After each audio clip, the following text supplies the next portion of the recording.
Welcome to Writing and Influence, the podcast where words meet impact. I'm your host, Elaine Acker, and I believe that publishing, whether it's a book, a blog, or even a simple social post, has the power to amplify your influence and change lives. Your words have power. Let's start writing with purpose. Welcome, everybody. Today, I am so excited that Kristi Piehl is here with me on the show. Kristi is the founder and CEO of Media Mindfield, and it's an award-winning public relations agency that I think is redefining how brands and leaders show up in the media.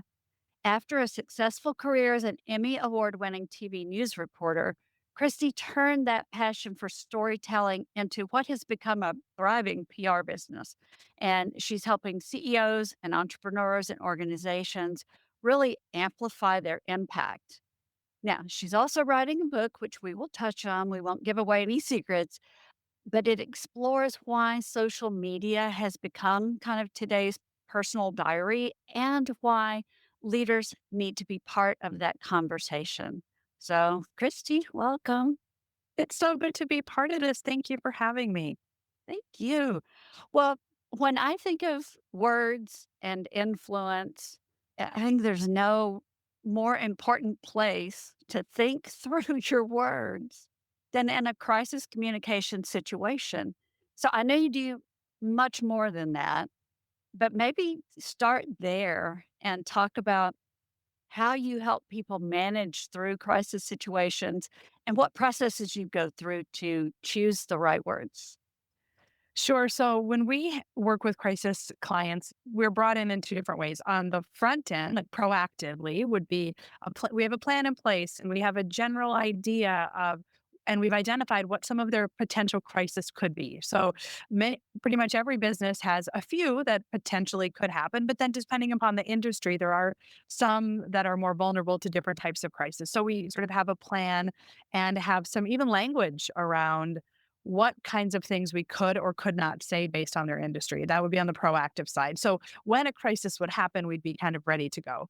Also, on that proactive side, the best defense for a crisis is having a positive online presence.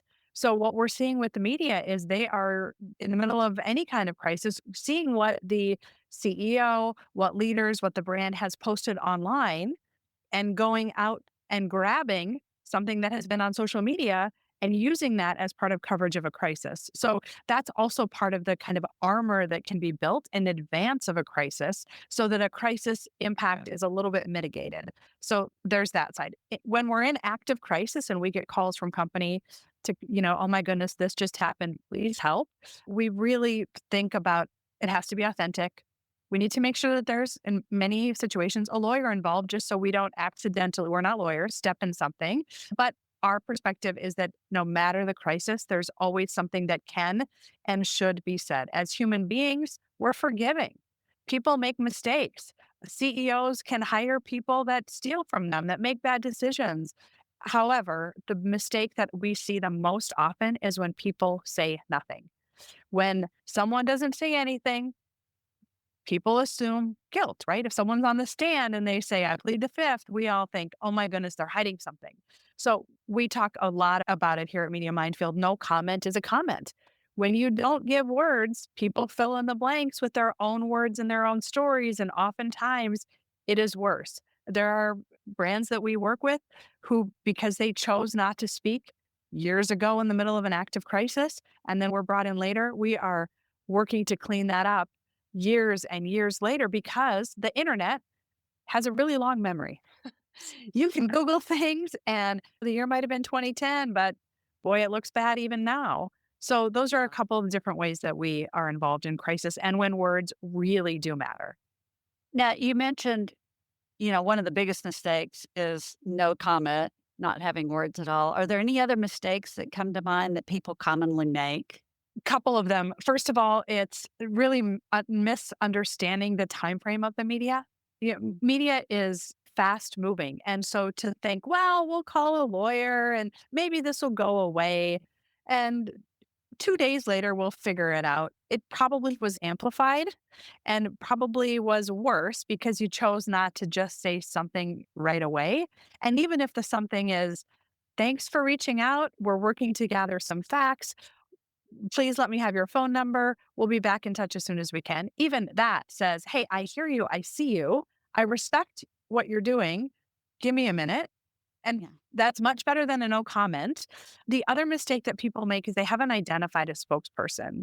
So basically, that means that every employee is potentially someone who could be viewed as the spokesperson because there's been no training, there's no plan, there's no preparation. So, those are a few things that we regularly see mistakes companies make in the middle of a crisis. And I would say the third one, Elaine, that is probably most common in today's current environment is that something that happens on social media, a negative review, a angry former employee on Glassdoor, some of those types of things that aren't going to hit the headline of any newspaper, but can cause the kind of crisis that impacts hiring, that impacts retention, that impacts clients, that impacts a potential deal that's sitting out there that now that person has some questions about who you are and what you do. And the reason that that is such a big problem is because oftentimes, let's use an example of a Glassdoor, the Glassdoor website, right? So some former employee who perhaps wronged the company or did something kind of epic and unfortunate on the way out throws a flame and makes some kind of major accusation on Glassdoor. Well, what happens is someone in HR or a coworker or some CEO in a small business will read that and get emotional. And that when they get emotional, they want to throw a flame back, which is just throwing fire and throwing all sorts of fuel on an active burning fire with someone who may or might not have anything to lose by taking you out on the way. Yeah. So that's a huge mistake when people get emotions involved and they immediately fire something back, whether it's on social media or on a website or even in an email. Take a step back, bring in some professionals, or have someone else who might be of calmer heads, calmer minds, look at a message before those words are fired out. And once they're out, it's hard to walk that back. Yeah. Well, thinking about the story that you're putting out there and what might be coming back, you left a career as a journalist in order to do what you're doing now at Media Minefield. So I would think your experience as a storyteller has been especially important in helping you help other people choose their words carefully. So tell me how your experience as a journalist has influenced what you do as a PR agency. Sure. When the business started 15 years ago, the experience that I had as a news person was helpful in that the majority of our initial clients, my initial clients, because it was just me at the time, wanted press. And really wanted to help them leverage press for the purpose of expanding their nonprofit or growing their business or their brand. Over time, as I've expanded the business and hired many, many more journalists to join us, the things that I've found are very valuable is quick communication, realizing that you can craft something that is accurate, that is authentic, that is honest in a short amount of time with lots of noise around is something that journalists and maybe police officers, maybe some healthcare workers in an ER. I mean, not very many people have to operate in a crisis with high stakes, high demands publicly. So that is a skill that is learned. I don't think you can get that in school. I don't think you can get that in any other situation than being in a high pressure environment where you have to deliver and where if you make a mistake, now certainly I'm not trying to say that journalists have the same stakes as a police officer or ER doc. However, the ramifications can be really significant if you make a mistake. And having, when there's a lot of chaos going on around, being able to kind of center and calm and be able to produce something that is beneficial is a skill that I found really wonderfully in journalists. Doesn't mean you can't teach it. We've certainly taught it to other people, but it is something that is kind of special. And the ability to write and communicate effectively and understand the context So a lot of folks, even that are good writers, don't understand the context or who their audience is. And that is something that journalists understand and do well. I really like that. And you just made me think about kind of your journey as an entrepreneur because do I remember right that you started in a basement somewhere? Yeah. So talk a little bit about this whole entrepreneurial journey, not to overlook what you just said because the quick thinking part is so important. So, yes, admittedly, journalists aren't always, sometimes, but, aren't always on that same level of, like the doctor, the ER people, but the words and the choices made in that moment have such a ripple effect. I love that you were able to take that storytelling piece of what you were doing and now grow that to where you are now. So, just to inspire the rest of us, can you tell us a little bit about that journey from the basement to where you are now? Yes. And I want to tell I will do that journey. I want to tell you a story that I Good. think will be valuable. So you reminded me of it because I think everyone in any career can do something like this, even if it's an entrepreneur certainly should do an exercise like this. So when I was a young anchor reporter in Sioux Falls, South Dakota in the late 90s, there was a gentleman, his name was Steve Cummingson, and he was an anchor. Think Walter Cronkite, but on a much different level. He had been there for a long time. He was revered. He was like a newsman's newsman.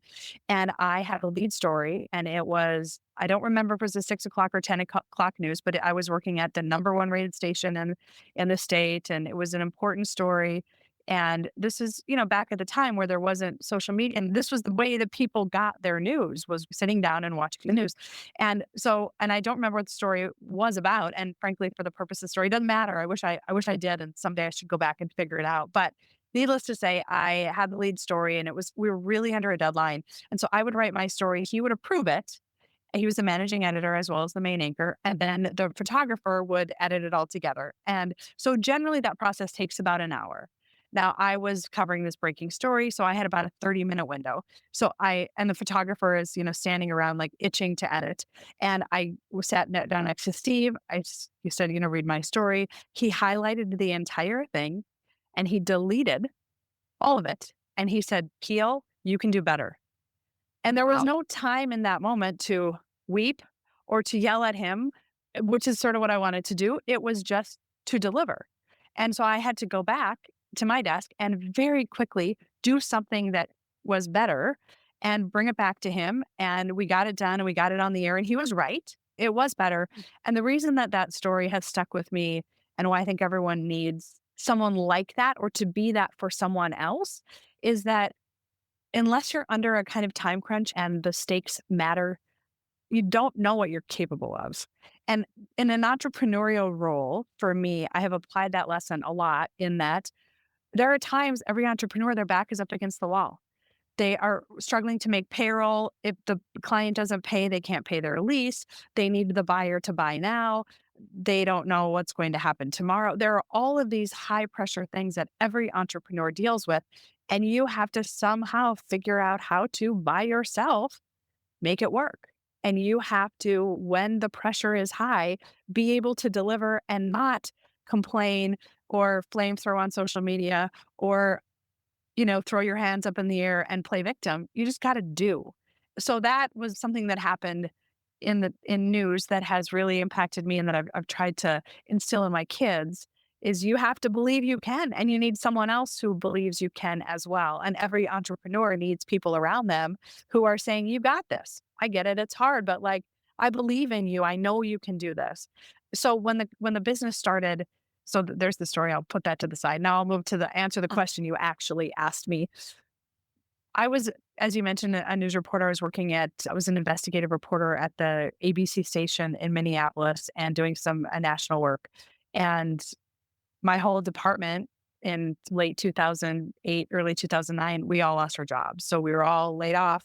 It was an economic downturn at that time. The housing bubble burst. And I was, two little kids, married, without a job, on unemployment, very humbling, and knew that I wanted to help people. I knew that my news background and storytelling ability was valuable and could be leveraged. And I also knew that I did not like public relations as an industry. I had interfaced with it a lot as a reporter and in the news business and saw how flawed it was in that PR folks didn't understand the power of storytelling to the masses. They oftentimes showed up as sort of a voice of a brand that, like, this isn't marketing. Yes, it's marketing, but it's storytelling so that you can move a buyer or an employee or someone to action and to build a reputation in an authentic way. It isn't to show up with a fancy flyer and spew out marketing messaging. It's a different thing. So, all that to say, I got stuck. My exit from the TV station was very public. I got job offers in media and knew that it was time for me to end that part of my career. And I have an English literature degree and just took a class at my church. And the class was how to help other people with your gifts and talents. And the question that we got asked in this class was, what do you know so well you could teach someone else? And I wrote down news. I still have the workbook. And I immediately knew I'm going to call this business media minefield. We're going to disrupt public relations. We're going to help people with storytelling. It's going to be different. It's going to be PR in a totally disruptive fashion. And I called my husband, who was in New York at the time, and I had just picked up my kids from the church daycare where they had, the kids during the class. And I called him and I said, honey, I'm starting a business. And he said, great. And within 30 days, the business was, certified in the state of Minnesota. And here we are 15 years later. So that was the journey. And there were many times where I had to, okay, payroll is due. I got people to pay. What are we going to do? And I go back to the Steve Hemingson lesson of, you got this. I believe you can do it. And how did that influence, though, your leadership style? Because you said, you need the people around you, especially as an entrepreneur, to believe you can do it as well. So you've surrounded yourself with good people and you have been able to lead them as the business has grown. So, and I've also seen you say people first, for example, on your website. So, what does people first mean to you? And how has that influenced your leadership style? Sure. So when I started the business and had the first employee, I knew that I wanted to be sort of anti news culture. And by that, I mean, back to the high pressure, high stakes environments, some of those environments are very toxic. And every newsroom that I worked in, they were wonderful people and I worked with fantastic, incredible folks. I also worked with some not so fantastic, incredible folks like all of us have in the course of our careers. Yeah. And it's a very toxic environment where what you produce matters. And if you make a mistake, you're going to get work, you're going to get to the overnight shift. And you better be nice to this person. There's a lot of politics and it doesn't matter if it's your kid's birthday or it's Christmas Eve. Hey, there's a building burning. Let's go. And I knew that I believed at the time that there must be a way to do business well, to make money, to help other people, and to respect other people's families and to allow them to have this mythical work life balance. And so that was kind of the philosophy. As time went on, I realized so the first people who joined the business were people who knew me, people who believed that I could. And we had the ability to grow the business based on a couple of contracts that one particular contract that I got early on in the business that allowed me the runway to grow the business.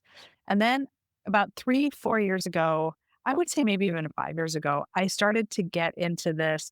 Boy, I don't know that this is fun anymore. And boy, I felt oftentimes like I just didn't have the ability to grow it. And I wasn't able to be the leader that the people around me deserved. And I ended up I'm a big reader. I take a lot of classes and, internet things, but I realized I needed a more formal education to understand if am built to grow it, or should I sell it? Is someone else better equipped? I didn't have an answer that was it me or was it someone else, but I did feel really I know that we're sitting on, and this is something that is much bigger than it was at the time.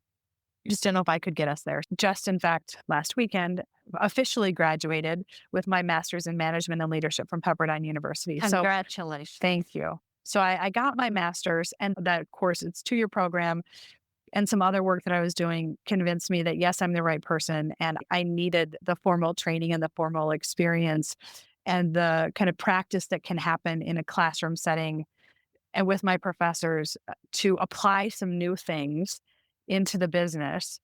I also had to come to grips with something that I think every entrepreneur has to who's growing a business, which is the people who are with you at the beginning may not be the people to get it to the next level. And that is a hard reality. It butted up against my family first belief and the loyalty part of who I am.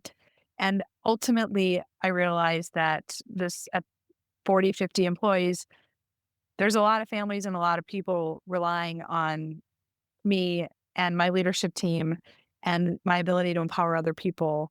And I owed it to all of them to make the best decisions with the business and to kind of remove some emotions. That was really difficult. And I think every entrepreneur has to get there. And a growing business requires that the leader is constantly growing and evolving. And that is hard. I mean, doing the deep work of what kind of leader am I? What things happened in my past that I have to work on so that I can understand why, when this person says this, it makes me feel this. It is deep work and it is emotional work. And I think the best leaders I've ever been around and the kind of leader I want to aspire to be isn't just a transformational leader, a relational leader, but the kind of leader who knows themselves well. And that's hard, worth it and hard. That is hard. And I think about people that I see on social media who are truly digging into thought leadership. And for me, when I say thought leadership, I am thinking about people who are willing to say things that are disruptive, that share insights into who they really are and how they really think. And I know that you work with CEOs and things on and high-level executive leaders on how they express themselves in social media. So, do you wanna talk about that a little bit? I guess maybe the question is this, what what do you think when you hear the term thought leadership? And, how then are you helping people apply that to their social media? Thanks for asking because the thought leadership concept is something that so many people get wrong. And I sort of blame the influencer culture for some of that, that we feel like to be a thought leader means I need to be like X person. I need to show up and give off this kind of brand, a personal brand. And when I think about thought leadership and the way we think about thought leadership is the realization that everyone already has a personal brand. It is who you are. It is not what you make. It is not what you say. It is who you are. And once you understand that you have this personal brand already going, if you're a thought leader, it means that you are thinking things that you're not just reading from someone else and cut and paste and also saying it. You are actually trying things that maybe you applied a little bit from this book and a little bit from this book, and someone said this one thing, and voila, you have this kind of thought. But it isn't something that you can get from ChatGPT. It isn't something that you are control C. It's something that you are authentically and vulnerable thinking and doing and willing to share in an authentic way. So when we think about a thought leader, it doesn't mean that they are a rocket scientist or have a PhD. It means that they are willing to share what they're learning and what they're applying with others in a social media space. And everyone who's leading companies, every leader on any executive team is a thought leader. They may not think of themselves that way. They also are an influencer. The rise of the executive influencer is a differentiator in companies. We, several years ago, trademarked a process that we use here in taking a leader and determining who their audience is, what their messages are, how to do that authentically, and then proactively putting content out on social media. Most of our executives focus on LinkedIn, and there are other platforms depending upon the industry as well. But it is showing up as this thought leader, but with an understanding of who their audiences are. So a thought leader is someone who realizes that, okay, potential employees are part of my audience. A customer is part of my audience. When we work with folks who are more seasoned in their careers, they're thinking about the next a board position or giving back to the community. So we have to think about that. We have folks coming to us that are, okay, I want to sell my business in a couple of years. And research shows that if I am showing up and my leaders are showing up well on social media, the price of the business actually is increased.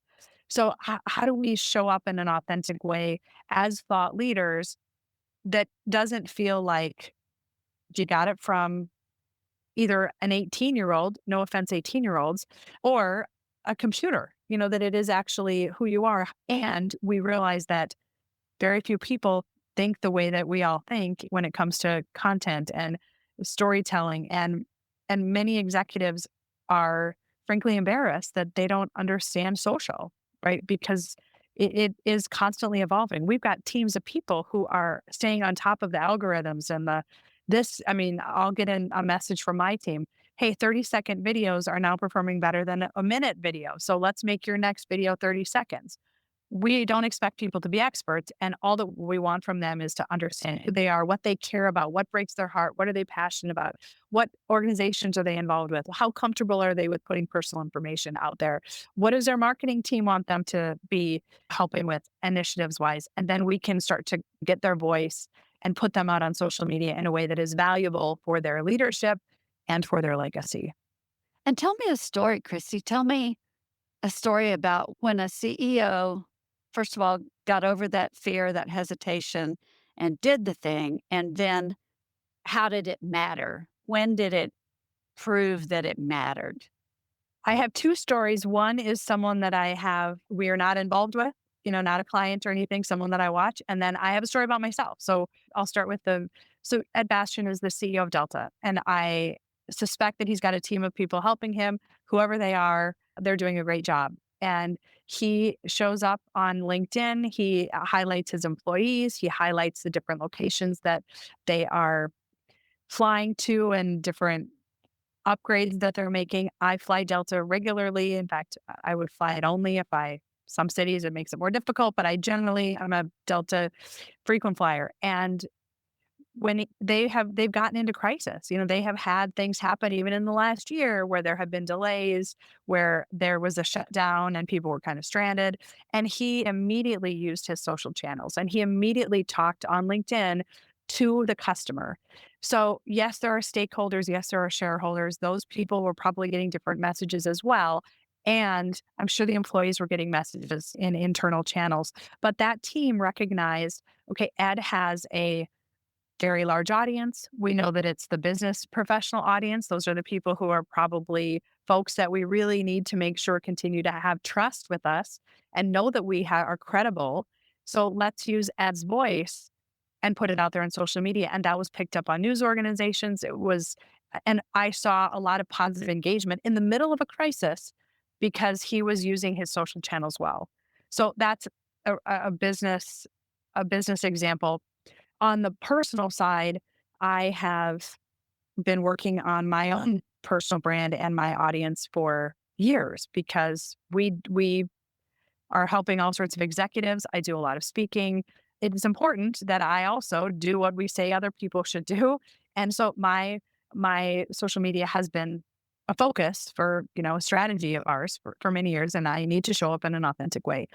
So in January 2025, my at the time 17-year-old son was diagnosed with cancer, a rare cancer. It's treatable, thank God, but it was a shocking diagnosis. And I knew that I had to share that publicly. Like I didn't want to. I hated thinking about it. And it took a couple of weeks. And my team said, Christy, we at some point, because I'm canceling all of my speaking engagements. I cut my travel. My life changed for the month of January because we had to figure out what the diagnosis was and the treatment plan, and also just the emotion of, oh my goodness, in the middle of, kind of senior year. So it took a couple of weeks. We really were intentional about it. And also we talked about why. Like, what is the purpose? For me, I think that everything that can be put out into the world on social media can help other people. It absolutely can help other people. And if you approach social media not from what am I getting out of it, but how can I help other people? And how can I share something in a way that I don't know a year from now, 6 months from now, who it's helping, but I believe it is. And it will come around and boomerang back. So we decided on February 4th, which is World Cancer Day, I would go out. I wrote something, my team cleaned it up a bit. The graphics department took my son's senior picture and put a yellow ribbon, which is he has Ewing sarcoma. And the yellow ribbon is the color and symbol for people fighting sarcoma, and just decided we can use it to raise awareness.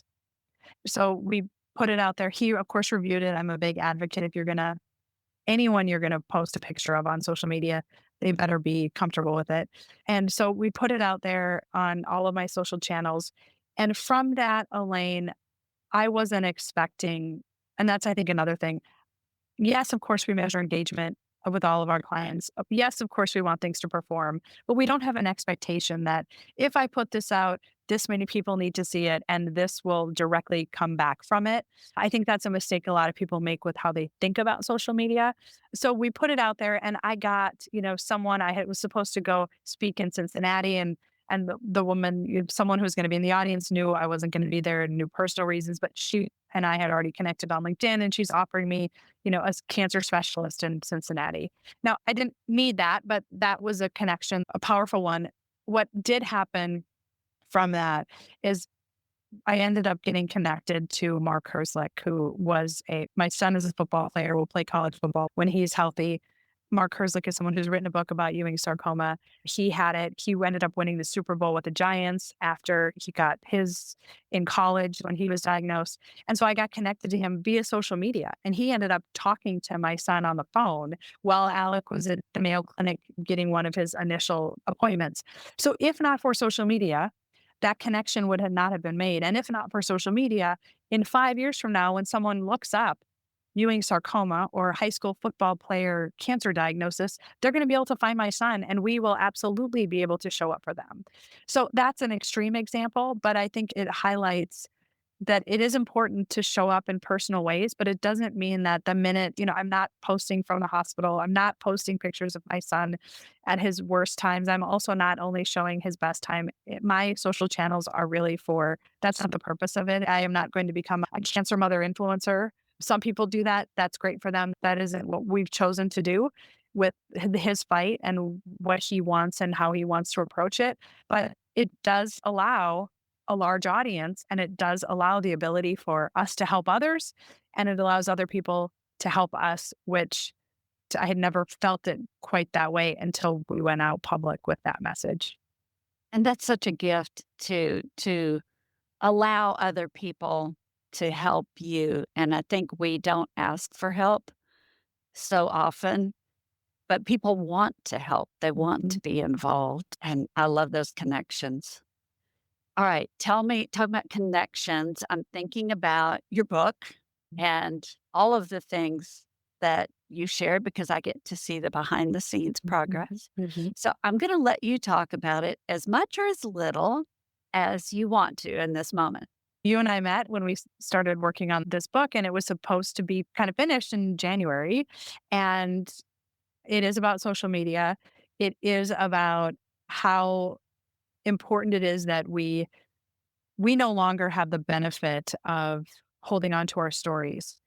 Whether we put them out into the world or not, they're out there. If you've never Googled your name, I encourage you to Google your first name, last name, and whether it's your state or your industry or something, there's probably content out there that you didn't realize was out there about you. Because if you're not intentional about it, then you're handing over your story to someone else. And I see this all the time with the CEOs that we work with and that I train and that I do speaking engagements with. And so the book was, kind of one of the talks that I give, only with more information around it and some personal stories, client stories, that sort of thing. And then when Alec was diagnosed in January, we put the book release on pause. And I also realized that it was an opportunity for me to insert some of the things that I am experiencing and seeing via social media with my own reflection and time that I have now and making that book more personal and doing what I say other people should do it for myself, which has been difficult. So it is now in the stage where I am rounding out and it's progressing and you'll see it in the next month, Elaine. And we're targeting we have book launch concepts going in October. Well, and I'm excited to see and hear what Mhm. you've been working on Mhm. and see it come to fruition. And we'll certainly be part of that launch. Is there anything else you can think of that you want people to know while we're here? If you're listening to this, you probably care about business or branding or entrepreneurship. And it is so important to not just focus on the brand of the business, whatever business you're involved in, but to think about your own personal brand. And in 10 years from now, or 15 years from now, or 20 years from now, you can't go back and say, boy, I wish I would have captured the first day at this job. I wish I would have thanked my mentor. You have to leave these breadcrumbs as you go through life. And it is to some degree a personal diary. I'm not suggesting a daily post. If you want to, weekly, monthly at the very, very minimum. And it kind of breaks my heart even to say that because my team would be like, that's not enough. But it's important that you show up intentionally, authentically on social media platforms because it will impact you now and in the future. It impacts your career, it impacts your family, and it can make a difference. Thank you for that. I love watching your journey. I follow you, and I encourage everybody else to follow you as well. We'll be sure and put the information on how to connect with you in the show notes. So look for that. Follow Kristi. And Kristi, thank you for being here. You're welcome. Thanks for inviting me, Elaine.